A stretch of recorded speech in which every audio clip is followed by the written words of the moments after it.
Now it's time for Q&A. Dr. Doug Clemens and Julie Sarama from the Morisco Institute at the University of Denver and the STEMI Center will be answering questions about their presentation, Early Math, Surprisingly Important. Becky Chance is the moderator.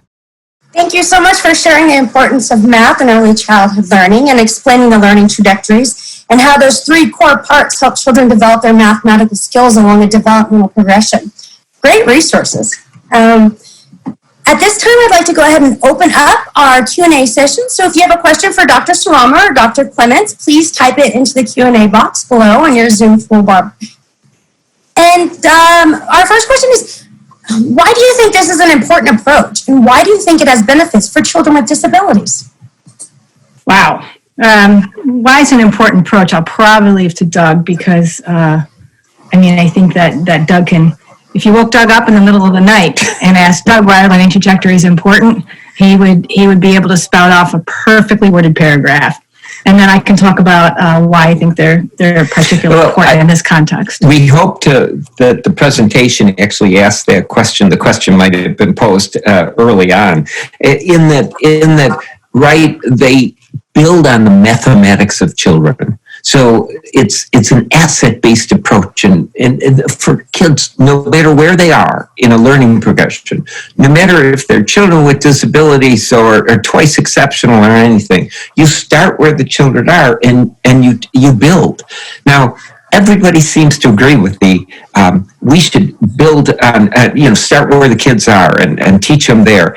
But if you don't know a learning trajectory, if you don't know what the direction is, what the path is, how do you recognize where you are? And how do you recognize where to go next? Julie's metaphor about crawling and standing and everything is a good one, about that people know those steps. But in mathematics, our learning trajectories and our learning-trajectories.org website help to provide that information. How about exceptional or twice exceptional kids too? I think there's a couple things. Number one, there is a path, but the path goes all over the place, and the path is pretty wide because we know children kind of go.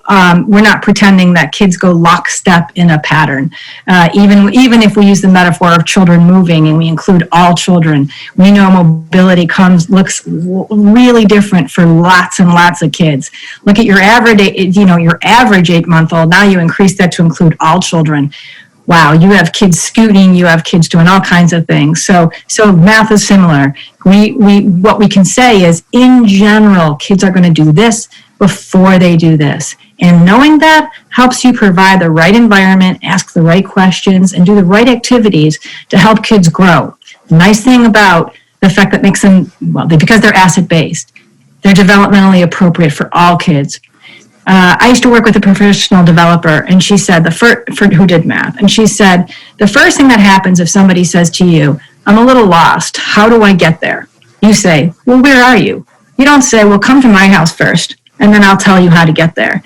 The first thing is to identify where are the children in their learning, in their growth, meeting them where they are and helping them excel. That also means looking ahead to children who just seem to, those kids that see numbers in their head, that are able to do quantity so quickly and do amazing things and amaze us, to be able to say, I'm going out and meet that child where they are. And even if that's content is a little above what's normal, we're going to be able to meet them and provide challenges. And so I think the Learning Trajectories approach is perfect for use in all children, especially with teachers who are really working with a wide range of children. How could we give children the chance to learn when it comes to math? Yeah, I think the first thing we have to do is recognize that children start learning math as infants, that were born with sensitivities to number. We recently were visiting a relative who has a 8-month-old grandson and said, I don't know, when I should start talking to you guys about math. And I said, here goes Doug. And Doug, what do you want to say about infants and their sensitivity? It's just so fascinating, right? They do what's called habituation paradigm studies. All that means is that they show somebody something that stays the same, but changes along different things. Like they show them 3 red dots and then 3 blue stars in a different arrangement. And they keep changing and changing, but keep the number the same. Eventually, infants 2 months of age and up to 6, 8 months, all are sensitive in this way. We'll get the infant version aboard. They'll start looking around. They're not as interested anymore. They've seen these pictures. Then they change the number to 2 instead of 3. They perk right up. Their eyes are back on the screen. Oh, that's interesting. Something else changed. We know that they're sensitive to number from the earliest months of life. Yeah. So, and he honestly said that at brunch with this relative who has his 8-month-old grandson. I went into more detail. A little more detail, but the key is recognizing that children are already sensitive to quantity helps you understand that there's so little there's little things that you can do to help. So for example, because babies are sensitive to quantity, simply using lots of number words when you're talking to them is helpful. And I don't mean just saying 2, 3, 4, 5 just for fun. But if you're going to hand them 2 crackers, say, here's 2 crackers. If you're going to, if there are 3 people at the table and say, oh, there are the 3 cups, here are the 3 plates, here are the 3 forks. Repetition, like any kind of vocabulary learning, is incredibly helpful, but also multiple representations. There are the 3 cups, or some kids have a way easier time saying there are the 3 cups. It's way easier for kids' fingers to do that. You really want to be able to instill your everyday language with quantity. Multiple representations help understanding grow. Yep. But they also serve to be universal design for learning, because when you represent things multiple ways, children with disabilities who may have into certain ways of representing the ideas have those opportunities, even if they don't have the ability to represent it in an auditory way or something. Likewise, thinking about math as more than number is really important. So one thing that we address in our learning trajectories is mathematical learning in a variety of topics: patterning, shape, spatial reasoning, measurement. And so if you think about all those areas of math, you're also going to be more inclusive. More children have ways in, because some children really get jazzed about shapes. I mean, they learn all these shapes names before they should. But they just see shapes everywhere. And beyond that, right, they see how shapes combine, right, for instance. Right. So it's not just naming a shape. It's that kid who came out of that 3-year-old preschool and told his mom, this whole walk is filled with hexagons because they fit together so well. Right. And there was a 2-year-old who went for his checkup and pointed out shapes in the doctor's office in front of the doctor, and the doctor was, what's going on? And it just, the kids can amaze us. And so giving children an opportunity, or I shouldn't say, opening our own eyes to what children are able to do is our way into math for all kids. Can you talk a little bit more about how learning trajectories work with different curriculum? Sure. So that's a great question by Alyssa, a good friend and colleague of ours. We have in the past, right, built curriculum using learning trajectories. That's great. But I think Alyssa's saying, can you use learning trajectories if you already have a curriculum? Absolutely. So the point is to understand kids' thinking. The point is to skip the unit on counting to 5 if your kids are counting to 10 or 15.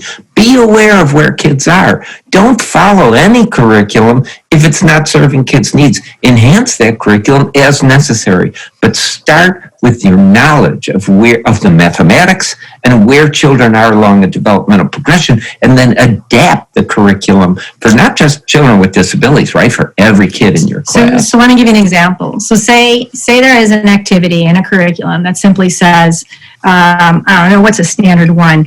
Have children put spots on a ladybug. I think that is so classic, yeah. I think that's in so many. So they have a little cutout of a ladybug, and they have some circles, and they're going to glue the circles on the ladybug, and the caregiver, teacher, whatever, says, okay, put 5 spots on ladybug or 3 spots on the ladybug, whatever it is. So as a person who's understanding learning trajectories, you have your goal, which is we want children to be able to put a certain quantity on the ladybugs. But you're also watching where the children are. If some children can't yet count, and that gets a little complex, but understand that 5, if I say 1, 2, 3, 4, 5, that I know that means there are 5 objects. If they're not there yet, and we can learn more by going to the Learning Trajectories website to really understand that, then it doesn't make sense to ask them to put out 5. However, you can put out 3 on yours and say, make yours like mine. And then you are meeting the child where they are, where they're able to non-verbally, so they might not know the number words, they might not be able to point and keep correspondence between the number word and the object. But they recognize the arrangement. They recognize the arrangement. As a quantity, not just as one set arrangement, like you said with the fingers. They recognize these arrangements, even though they look different. Right. And so the teacher is able to change the tasks just slightly to meet the needs of her children. Likewise, if she notices one child goes 1, 2, 3, 4, 5, done. Well, with a learning trajectories approach, the next step would be, excellent. Can you put 11 on? Going up to that next level of the learning trajectory. I got a big mama ladybug. Right. Twice as big. Needs 10 spots. Yeah. So it's just different ways of differentiating because of your understanding of children's learning. Could you share some of the instructional strategies that your intervention study designed for teachers to carry out and for students to do? Sure. Not absolutely sure what it means. Clearly, when we say use formative assessment, it is an instructional strategy. But I think the person might mean, and just put it in the chat, put it in Q&A if I got it wrong, and we'll go at it again. How do we teach this stuff? And this brings up an interesting thing. Up to now in the conference, not that my feelings were hurt, but science and engineering got a lot more press when we talk about inquiry and exploration and the like, because for too many of us, because of our experiences, we think math is just right or wrong answers. Right. You just count the ladybug spots, you just get this. There's nothing there. The reason I brought up composition of shapes and that is you can build such interesting structures. But in number 2, another thing that child might have done with ladybugs is say, can you find all the ways you can put some spots on the top of the ladybug, some spots on the bottom, and always have 5? Right. So the kid can figure out 3 and 2 and 2 and 3 and 4 and 1, but they don't know that ahead of time. So they explore that stuff. I wonder if 5 and none on the top is okay. Is that a good way to do it? Math, and these are simple examples. It gets much more interesting than that if I expanded on it. Math is also an inquiry-based subject. So we start with a problem. Maybe you can pull me back to earth and tell me what instructional practices. So I think that we do the first and foremost formative assessment. That is a really important part. We believe that math should be in the environment, but not only in the environment. So we do believe that setting up activities, and that just could be, like Doug said, a question. Can you build the tower higher? Can you finish a puzzle? Something like that is still a little bit that it doesn't 100% come from what the child would do directed, but it is clearly meant to capitalize on the children's interests. We use small group formative assessment, but we have whole group with songs and stories and puzzles, things like that kids can marching and patterns and the like. Just makes marching around the classroom more fun, but it's still kind of movement activities, right? And to go back to maybe the beginning, where's exploration way before you have that? The first thing we do with math manipulatives is play, because the teacher has an opportunity to ask questions, watch what they do, talk about, why did you put those to there, and then these three over here, and because these three have three sides and these three all have four sides. Whoa, this kid is way beyond where I thought they were beginning preschool. So, this kind of play approach is also part of the exploration always. Right. And if we're going to a small group and we're going to do formative assessment and we're going to be based on play, then maybe one or two things that we'd want to do is watching children, knowing when you can move them forward and move them back. Obviously, it's straight differentiation. But just really simple for number, if we're going to go with one real concrete, is if you ask a child to do something with a certain number and they're struggling, first and foremost, go down to 1 or 2.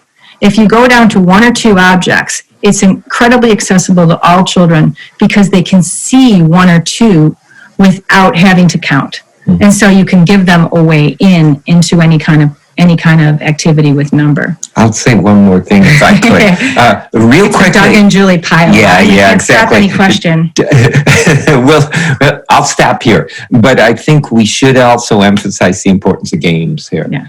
It's incredibly important for kids to play games. Many of us might have played Parcheesi and Candyland and all these kind of things. Not so much more recently. We love technology when done right, but one thing technology has done not so well is to take away board games and card games in many homes.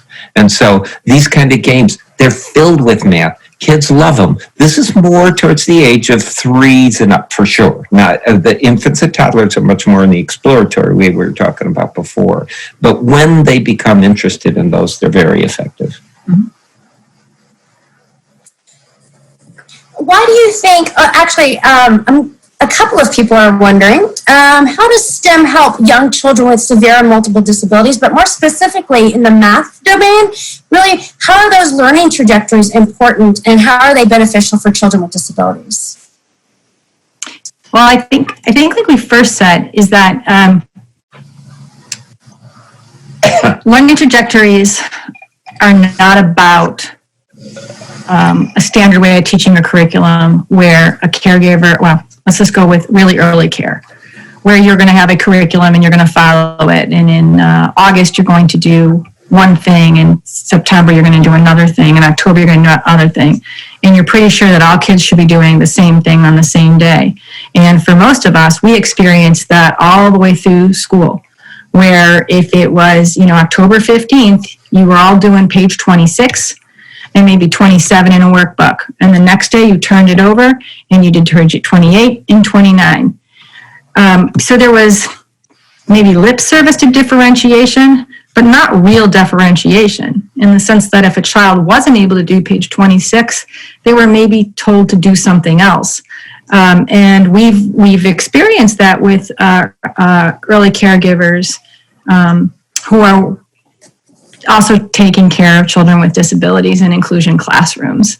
There is so much need for some kids that we think, well, math can wait.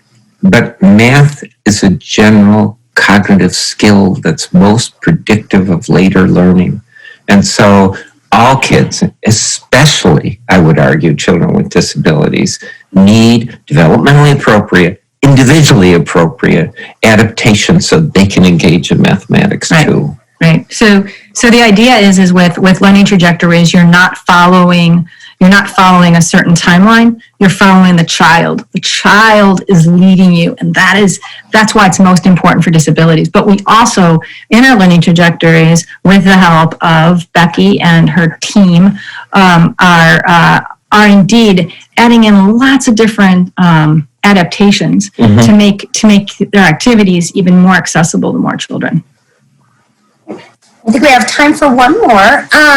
Great question. What are some ways we can support low-income parents to have confidence to encourage these types of experiences you're describing? So that, especially if they're not feeling safe about it themselves, how could they guide children, their own children? So That's a big question. It's hard. I think we talked in the last panel. We were talking, and somebody said we have to first convince people that they are able to do that. And Doug said, but they also need the knowledge to be able to do that. But given the fact that I've worked with teachers of young children for a really long time, if it feels like it's too much, they just don't engage. Then no math happens, and there's plenty of studies that say like less than 2 minutes of math happens per day in most children in most settings. And that's not fair. That's not right based on what Doug had said. So I think first of all, saying you're doing math all the time and you don't even realize it would be big. And that what we're talking about for young children isn't school math. That would be huge as well. So important. So that can separate from what they are bringing to the table from their home lives to what they perceive as math, where you have to sit down and do worksheets. Boring worksheets. Right. We want it to be that they see the math that they're doing every day and that competent, and to. But we want to help them to see that as math, and to see not just that everything you do is already math. That right. doesn't help kids learn the language of mathematics. Right. And to see the competence in their children. Oh, yeah, you're good. Because that makes them more confident as well. When they can see their children as learners, they start building on that. And that, again, was in another study, was their biggest driver. When teachers saw their children do better, they stayed with learning more about learning trajectories, even when it can be a little bit tough to really dig in and learn about children's development. Well, quick shout out to our DU team, who's really, Becky and Shannon especially, who not only are putting kind of UDL things and everything else into learningtrajectories.org, but when you ask about parents, there's also an enhanced parent section and resources that provide more resources than we can talk about today. Right, because we know a lot that low-income parents actually bring tons of math to the table. But the problem is they can't come from a school system that doesn't honor what they bring, and they were told to sort of leave that behind and focus on the white paper with the pencil, the number 2 pencil. God forbid they teach them the wrong way to add columns of figures. Yeah. And so if we go back, and if they would have been honored for what they did bring to school, they would have had a different experience. And so we want to break that cycle and really do much better with their own kids. Commonly called funds of knowledge from every community that we try to incorporate. Yep.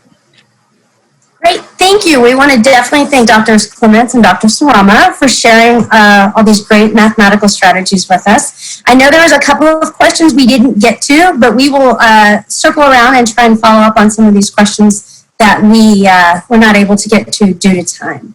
Thanks again for joining us.